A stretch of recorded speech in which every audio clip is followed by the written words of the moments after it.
Okay, so before I go home, I thought that I would kind of give like a little summary of sort of like what's been going on with our house situation. I'm just gonna do something real quick, and then if I feel like I can get my thoughts together well enough and actually give like a better breakdown, because I already am like, what do I even say? Then I'll do that later. So right now we are waiting on the title to our mobile home to be sent from the state of Georgia to the state of Texas. And it's being brought there because that's who created the mobile home. Their headquarters is there.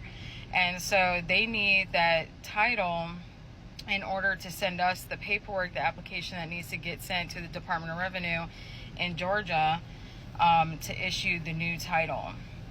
And so how we got here was like 2 months in the making, pretty much. And it's been crazy because like we all thought that we were crazy. Like everyone at Heritage Housing, everyone in Legacy's title department, everyone like us, like my family, like we're all like, what the fuck is going on?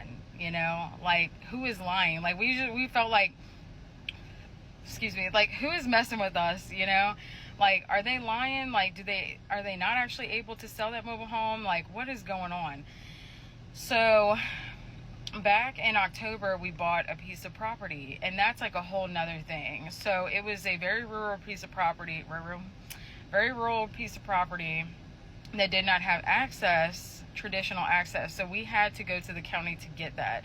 And I can go into detail about that in case anybody, wants to know. I mean, I'll probably post a video about it eventually, just because I feel like it's knowledge that I wish that I would have known. And it was a lot of stuff that like I had to call lawyers about, I had to call counties about, I had to talk to all kind of people to figure out how to even get access to my property. So then once we finally got that, so that was October that we bought the property, and it took us this year, like it was like February, I think, whenever we finally got the clearance, I think. I don't know, I'd have to go back and like actually look at dates, but anyway, too long. And then we found this repossessed mobile home at Heritage, and we were like, okay, that's perfect. Like it's under 100,000, because you can't even find a mobile home these days for under 100,000. We're doing 21st mortgage, which is what a lot of people do for mobile homes. And they also bundled in our land development, aka the well and the septic. So we had to find well and septic ourselves.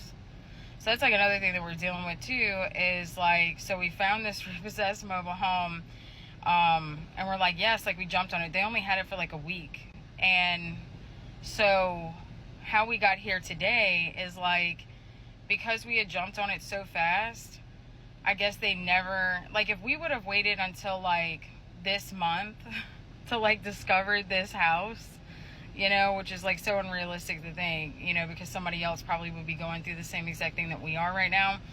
But like if we were to happen upon the house now and be like, oh yeah, we want it, they would have already figured out all this title stuff to it,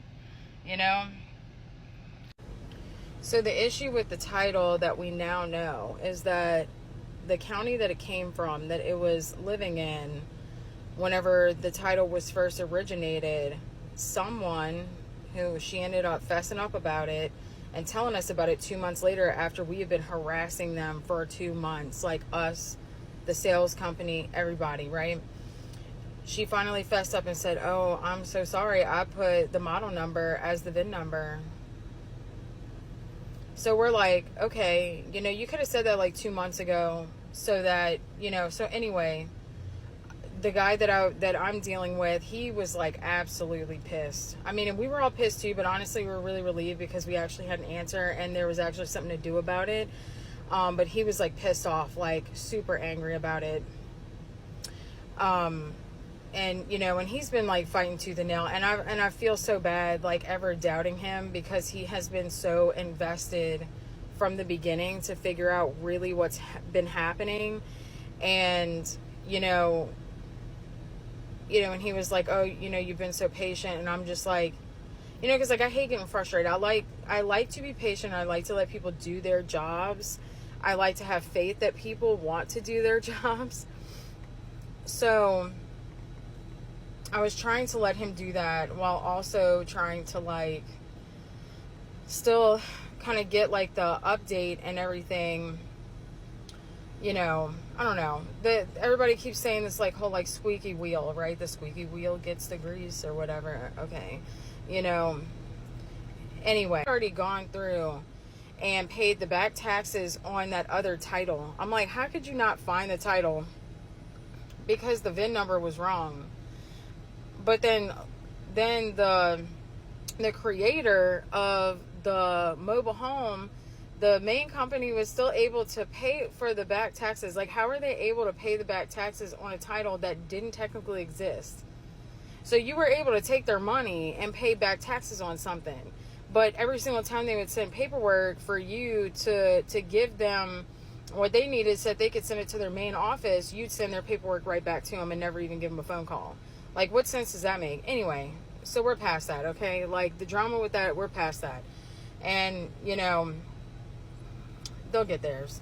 And so now they had to apply the back taxes back to that title, that stupid VIN number, and then they had to change the VIN number to the correct one, and then they could then take the back taxes off again. So they just had to like apply them and then take them off, pretty much, so that it would all look like a clean trail, like how it was supposed to. So now they are sending that title to the main office, and then once the main office gets it, then they can send like the affidavit of repossession, the title, the something else, and then like the title application that needs to go to the Department of Revenue for Georgia. And so they're going to overnight that to us, to the office that I'm dealing with, right? The sales office. And then once that happens, then somebody's got to either overnight it to Atlanta. So unfortunately, the guy that was handling my case personally, he's not well right now, so he's not able to do anything, and he was going to hand deliver it to Atlanta. So I don't know if that's going to happen at this point. I think that they'll probably overnight it to Atlanta and then just sit here and like wait for the title to come in. You know, I told them that I would hand deliver it. I was like, if no one in your office can do it, please let me do it. Like, let me drive to Atlanta. You know, my in-laws are like, yeah, we're going to Atlanta. We'll bring it. We'll go drive, you know, we'll go get the title or whatever. But I don't know if we're going to be allowed to do that. So I don't know. This is where we're at. So we're still waiting. We're packing, but we're still waiting. And then there's still other things that have to be done even after all of this, because then they have to move the house after we do our closing and all of that. They have to move the house onto the property, and then we have to get the department, you know, the health department to come and inspect it in order for us to get our electricity. So it's just like, just more waiting. So fingers crossed.